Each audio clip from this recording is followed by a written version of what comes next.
दोस्तों नमस्कार, मैं रविशंकर मस्करे आप सभी का अपने इस वर्दी वाले चैनल पर हार्दिक स्वागत, वंदन, अभिनंदन करता हूं। जैसे कि आपने नोटिफिकेशन देख लिया होगा, आरआरबी एनटीपीसी की वैकेंसी आ चुकी है।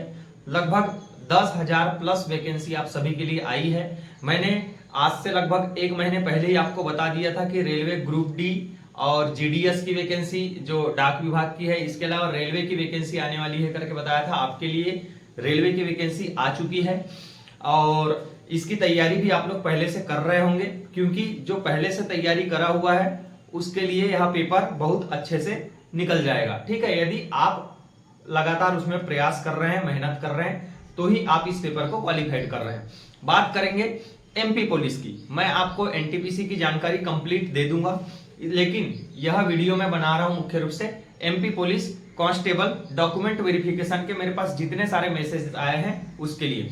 जैसे बहुत सारे बच्चों की समस्या ये है कि उनका जो कास्ट सर्टिफिकेट है वो पहले कहीं और का बना हुआ था, लेकिन कास्ट सर्टिफिकेट के आधार पर अभी अगर कहीं दूसरी जगह पर रह रहे हैं, वो लोग बाहर चले गए हैं, तो उसमें एड्रेस चेंज हो चुका है। ठीक है, तो उसके लिए कोई दिक्कत वाली बात नहीं है। आपके कास्ट सर्टिफिकेट में एड्रेस से ज्यादा इंपॉर्टेंट आपकी जाति होती है। आपकी जाति देखी जाती है कि आप ओबीसी से हो, एसटी से हो या एससी कैटेगरी से हो। ठीक है, अनरिजर्व की तो बात ही न करो, क्योंकि अनरिजर्व के लिए कास्ट सर्टिफिकेट की आवश्यकता नहीं होती है। तो आपको घबराने की जरूरत नहीं है। यदि आपका एड्रेस अलग है कास्ट सर्टिफिकेट में, तो भी कोई दिक्कत होने वाली नहीं है। ठीक है, हमने थोड़ा बड़े अधिकारी, डीएसपी रैंक के अधिकारी से पूछने का प्रयास किया था, तो उन्होंने बोला कि उससे कोई इशू होने वाला नहीं है। यदि फिर भी आप सभी को ऐसा लगता है कि नहीं, डाउट है, कुछ समस्या हो सकती है, तो आप एक एफिडेविट बनवा सकते हैं अपने तहसील ऑफिस में जाकर के कि कास्ट सर्टिफिकेट में हमारा एड्रेस परिवर्तित है। ठीक है, तो नया भी बन सकता है आपका कास्ट सर्टिफिकेट। यदि आपके पास टाइम है तो आप बना सकते हैं, नहीं है तो उसी से चल जाएगा। बहुत सारा मिस्टेक डॉक्यूमेंट वेरिफिकेशन में देखने मिल रहा है बच्चों में।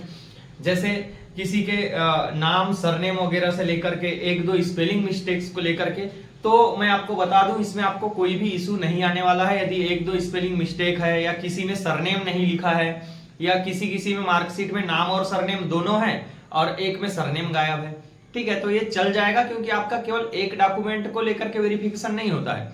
आपके 5-7 जितने आपके पास डॉक्यूमेंट है, 10th, 12th, ग्रेजुएशन की मार्कशीट, आय प्रमाण पत्र, जाति प्रमाण पत्र, मूल निवासी प्रमाण पत्र, इसके अलावा आपका आधार कार्ड हो गया। ठीक है, तो ये सारा चीज मैच किया जाता है। उसमें किसी में ना भी हो तो भी चल जाएगा। ऐसा जरूरी नहीं है कि हर एक में आपका नाम के साथ सरनेम जुड़ा होना जरूरी है। आपको डॉक्यूमेंट वेरिफिकेशन से बिल्कुल भी बाहर नहीं भगाएगा, इस बात का आप ध्यान रखिए। हाँ, रोजगार पंजीयन को लेकर के मैं बता दूं, रोजगार पंजीयन वाले कॉलम में स्पष्ट रूप से लिखा था कि आपके पास जीवित रोजगार पंजीयन होना चाहिए। तो आप डॉक्यूमेंट वेरिफिकेशन से पहले, एमपी पुलिस के बंदों से मैं बात कर रहा हूं, डॉक्यूमेंट वेरिफिकेशन होने से पहले आप अपना रोजगार पंजीयन बनवा लीजिए।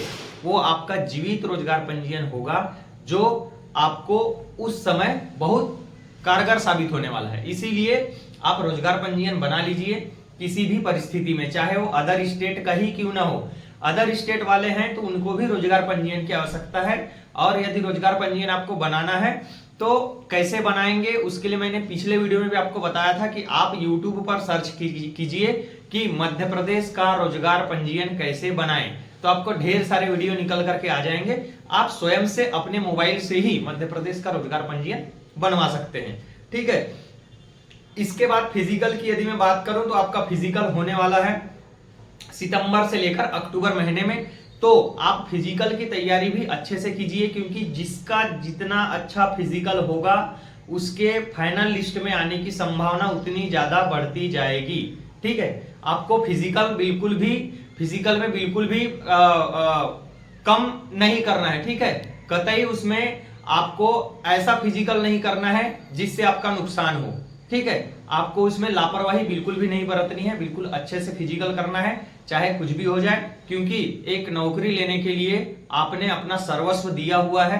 पिछले कुछ वर्षों से आप पढ़ रहे हैं, बड़े मुश्किल से एग्जाम वैकेंसी आई, आप पास हो रहे हैं, नाम आया है सेकेंड लिस्ट के लिए, तो आपको बहुत जरूरी है कि फिजिकल को अच्छे से करना है। चाहे अब फाइनल लिस्ट में आपका नाम आए चाहे नहीं आए, आपको कम से कम पछतावा नहीं होना चाहिए कि मैं फिजिकल के चक्कर में बाहर हो गया।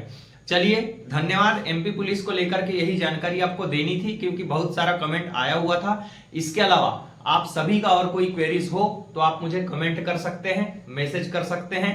व्हाट्सएप नंबर भी यहाँ पर मेरा डिस्क्रिप्शन बॉक्स में आपको मिल जाएगा, आप उससे भी मेरे से डायरेक्ट संपर्क कर सकते हैं। धन्यवाद। जय हिंद। आपका दिन शुभ हो। आप सभी को मेरा राम राम।